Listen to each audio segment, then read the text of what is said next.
Hola amigos, SBC 13. We've got a fun one. Ron McKeefery again. We're doubling down on the McKeefery. Weight Room Wisdom, subtitled Lessons in Leadership from 99 Strength Coaches. This is a very clever book that you can read from back to front, middle, side to side. You can do whatever you want with this book because it's 157 individual chapters of little anecdotes from different coaches that involves an athlete huddle at the end and a coach's huddle. So if you're reading this with your team, there's a discussion that you could have with your team. If you're reading with your coaching staff, then there's also a prompt for a discussion there. And they're only like one-liners or 2 or 3 questions, but it's really, really good stuff.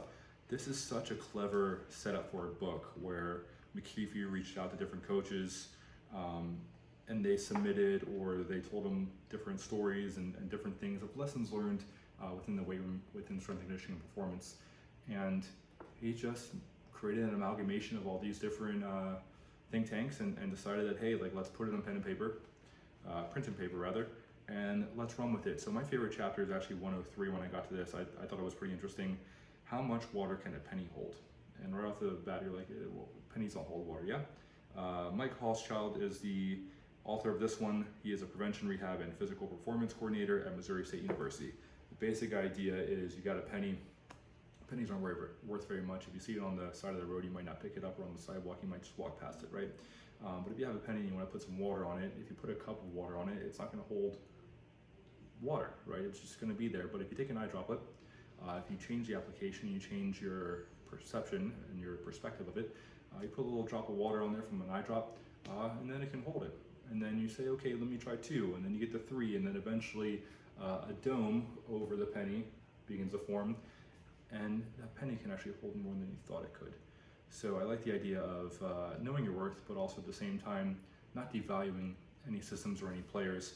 The cool part about this, again, is the athlete huddle and the coach huddle at the end. This athlete huddle is, in what areas of your life are you setting the bar too low? Do you have audacious goals? Does aiming too high scare you? Why? So this is good for, just going back and forth with your athletes. This could also be used with your coaching staff or even yourself if there's any reflection needed. Also, coach huddle, the second prompt. How can you help your athletes understand that they're capable of more than they realize? So each chapter, like I said before, is about a page. I would read the page to you, but you should get the book because it's fun. You can read it here and there. I've been chipping away at this because it's 157 different little anecdotes.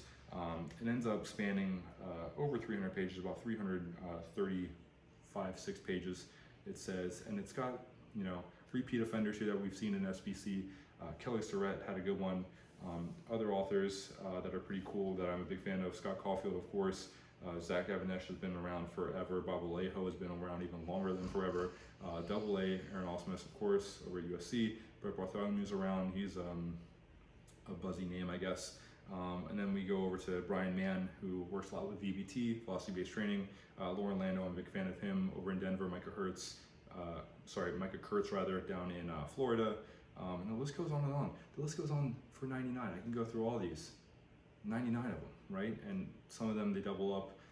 Ron McKeefery's also in here as one of the first couple chapters, Dan Paff. It's just like, this is like really, really cool to read.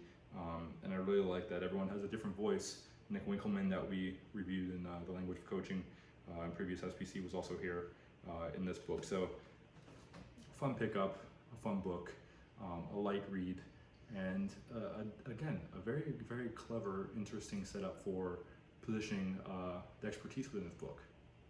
Interesting. Ciao.